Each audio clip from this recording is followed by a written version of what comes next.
አይናችንና ጆሮአችን ዘውትር ክፉ ነገር የሚሰማው ዛሬ ደግሞ የሚያሳዝን ዜና ተሰምቷል።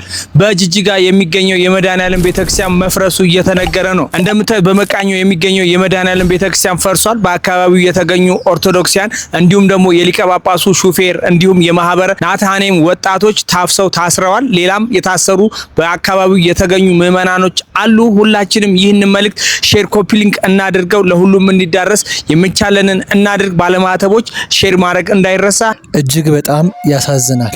የኢትዮጵያ ኦርቶዶክስ ተዋሕዶ ቤተክርስቲያን በሺዎች የሚቆጠሩ ዓመታትን ያስቆጠረች የሀገሪቱ የስልጣኔ የባህልና የነጻነት መሰረት ሆና የዘለቀች ታላቅ መንፈሳዊ ተቋም ናት። ነገር ግን በቅርብ ዓመታት ውስጥ ይህች ጥንታዊ ቤተክርስቲያን ከዚህ ቀደም ታይቶ በማይታወቅ መልኩ ሁለገብና የተቀናጀ የሚመስል ጥቃትና መከራ አስተናጋጅ ሆናለች።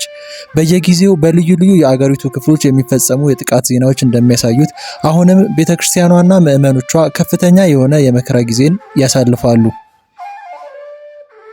ዛሬ በጅጅጋ ከተማ የሚገኘው የመድኃኔዓለም ቤተክርስቲያን በተደራጁ አካላት ጥቃት ሙሉ በሙሉ የህንፃው መቅደስ መፍረሱና መውደሙ የተሰማው ዜና የዚሁ ሰፊ ሂደት አካል ነው። ይህ ድርጊት በድንገት የተከሰተ አጋጣሚ ሳይሆን ቀደም ሲል በአርሲ፣ በወለጋ፣ በሐረርጌና በሌሎችም የተለያዩ ክፍለ ሀገራት ክልሎችና ክፍለ ከተሞች ሲካሄድ የቆየው ጥቃት ቀጣይነት እንደሆነ ይነገራል።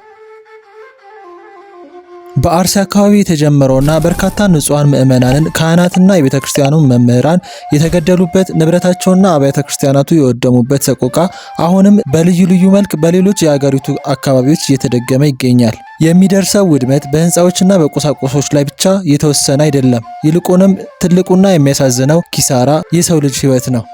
በመንበራቸው ላይ እያገለገሉ በጸሎትና በቅዳሴ ላይ ያሉ ህይወታቸውን ያጡ የእግዚአብሔር አገልጋይ ቁጥር ቀላል አይደለም። ሃይማኖትንና ምግባርን የሚያስተምሩ ማህበረሰብ በበጎ መንገድ የሚቀርጹ መምህራን የጥቃቱ ኢላማ ሆነዋል። ህፃናት፣ እናቶችና አባቶች በቤታቸውና በምዕመናንነታቸው ምክንያት ብቻ ለእንግልት፣ ለመፈናቀልና ለሞት ተዳርገዋል። ይህ ሁኔታ ቤተክርስቲያኗ ህንፃዎቿን ብቻ ሳይሆን የእምነቱ ተሸካሚ የሆኑትን ህያው አካላትን ምዕመናኗንና አገልጋዮቿን በግልጽ ማጣቷን የሚያሳይ ነው። በጊዜ ሂደት እንደዚህ አይነት በጣም ልብ የሚነኩ ቪዲዮዎችን እንድንለምድ እየተደረግን ያለንበት አካሄድ ያለ ይመስለኛል። እኛ ጋር ፍቅር የለም፣ እኛ ጋር እርስ በርስ መከባበር መደማመጥ የለም፣ ለጋራ አዳማ በጋራ መቆም የለም። አንዳንዶች ደግሞ እንደዚህ እያደረጉ ነው። ይሄ ነገ ከነጎዲያ በአንድ ሀገረ መንግስት ጥላ ስር ለምንኖር ማህበረሰቦች ሀገር አብረን ለምንጸልይ ለምን ቤተክርስቲያንን እንደዚህ ትርፉ ምንድን ነው? ትርፉ የኛ መሸማቀቅ ነው? አንገታችን እንድንደፋ ነው? ሁለተኛ ዜጋ እንደሆነን አይነት እንዲሰማን ነው?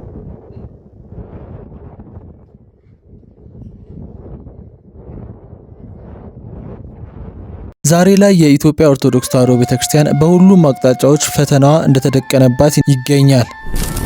ጥንታዊ አብያተ ክርስቲያናት ሲቃጠሉና ሲፈርሱ አብረው የሚወድሙት የማይተኩ ብራናዎች፣ ንዋያተ ቅድሳትና ታሪካዊ እሴቶች ናቸው። በብዙ አካባቢዎች ምዕመናን በእምነታቸው ምክንያት ስጋት ውስጥ በመግባት በነፃነት የመሰብሰብና የማምለክ መብታቸው እየተገደበ ይገኛል።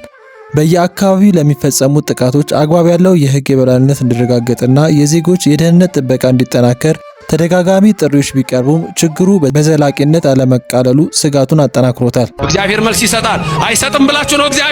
እግዚአብሔር መልስ ይሰጣል። እኔ በማደሪያዬ ሆኜ በጸጥታ እመለከታለሁ ይላል እግዚአብሔር። እግዚአብሔር እኮ ይመለከታል። አይመስላቸውም እንጂ ብዙዎች በስልጣን ላይ ሲወጡ አይመስላቸው፣ ገንዘብ ሲያገኙ አይመስላቸው፣ ዝና ሲኖራቸው አይመስላቸው። እግዚአብሔር ግን ምን ይላል? እኔ በማደሪያዬ ሆኜ እመለከታለሁ። አሕዛብ ሁሉ በፊቴ በሚዛን ላይ እንዳለ ትንሽ ትቢያ ናቸው። በገንቦ ውስጥ እንዳለ ትንሽ ጠብታ። እግዚአብሔር ውስጥ ተጽርሐ መቅደሱ። እግዚአብሔር በመቅደሱ ነው። እግዚአብሔር በመንበሩ ነው። የራሔልን እንባ የተመለከተ ሰማይኩ ጋሮሙ ለሕዝብ ያለ የሕዝብን መከራየው ወረዱ ይላል። አሁንም ለእኔና ለእናንተ ይውረድልን የሰማይ አምላክ። የኢትዮጵያ ኦርቶዶክስ ተዋሕዶ ቤተክርስቲያን የታሪክ ማዕበሎችንና ልዩ ልዩ ፈተናዎችን አልፋ እዚህ የደረሰች እንደመሆኗ መጠን የአሁኑም ጊዜ ለተቋሟና ለምዕመኖቿ ትልቅ የመከራና የጽናት ወቅት ነው። በየቦታው የሚደርሱትን ጥቃቶች፣ የሰዎችን ሕይወት ማጣትና የንብረት ውድመትን ለማስቆም የሕግ የበላይነትን ማረጋገጥ፣ ሰላምን ማስፈንና የሃይማኖት ነጻነትን ማክበር የሁሉም ወገን ቀዳሚ ኃላፊነት ሊሆን ይገባል። እኔም እመጣላችኋለሁ አልላችሁ አቅሜ የለኝ። የመስቀሉ ጌታ እሱ ያጽናችሁ። በመስቀል ላይ የዋለው ጌታ እሱ ያጽናችሁ። እናንተም ብሎ የመጣው ጌታ እሱ ያጽናችሁ። ሰው ብሎ የመጣው ጌታ የተገረፈልን ጌታ 666 ግርፋትን የተገረፈላችሁ አምላክ እሱ በደሙ ያዋጃችሁ አምላክ፣ በደሙ ያቋማችሁ አምላክ፣ በደሙ የመሰረታትን ቤተ ክርስቲያን ያቃጠሉትን ዝም የሚላቸው እንዳይመስላችሁ። ሕንፃውን አይደለም ያልኩት፣ ሕንፃውስ ነገ ይሰራል። ለሕንፃው አላለቅስም እኔ። ኃያል ነው የምስራች አብሳሪው ቅዱስ ገብርኤል። አይደለም ለራሱ ለሰው ይተርፋል። ታምረኛው ቅዱስ ገብርኤል ስራውን ይሰራል። አናርድም፣ እንታረዳለን፣ አንገልም፣ እንሞታል። ይሄን አባቶቻችን አውርሰውናል። ግን አንድ ሁነት ልንገራችሁ፣ ከእናንተ ያነሰ ጉልበት ኦርቶዶክሳውያን የላቸውም። ኦርቶዶክሳውያን መግደል ስለማይፈልጉ እንጂ ከእናንተ ያነሰ አቅም የላቸውም። ከእናንተ እጥፍ ይበልጣሉ። ነገር ግን አይገሉም፣ ይሞታሉ። ምንጊዜም ወደ ሰማይ የማትወጡ በአምላካችሁ ፊት የማትቀርቡ ገላችሁ ወደ ሲኦል የምትገቡ ሀገራችሁን መኖሪያችሁን በሲኦል ስለሆነ ነው። የእግዚአብሔር መንግሥት የሚፈልግ ግን አይገልም። እውነት ነው፣ ግደሉ፣ መንግሥቱን አታገኙ። እውነት ነው፣ ጅሃድ አውጁ፣ አውጁበት፣ ግደሉን። መኖሪያችን በሰማይ ነው። ሰብእሰ ከንቶ ይመስል ወመዓልኒ ከመ ጽላሎት ይሃልፍ። እናንተም ታልፋላችሁ፣ እናንተም ትጠፋላችሁ፣ እናንተንም ምድር አፏን ከፍታ ትውጣችኋለች።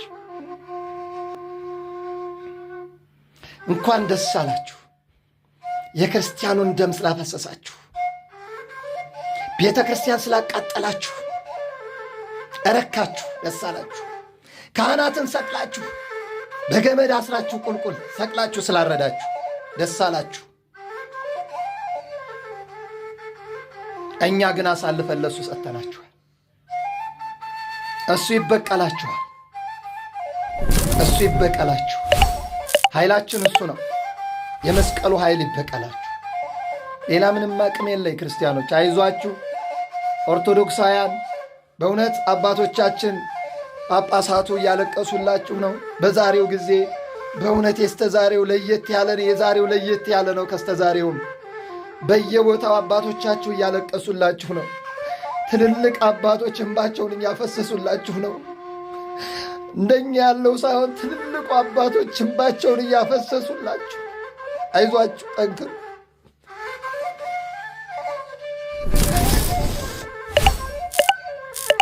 በሬሳችን ላይ የተሳለቃችሁ፣ በእምነታችን ላይ የተሳለቃችሁ እሱ መድኃኔዓለም ይፍረድባችሁ።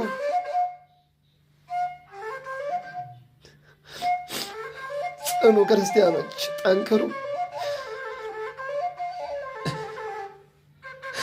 እምነታችሁ እንደ ክር ቢቀጥንም አይበጠስም። አይዟችሁ።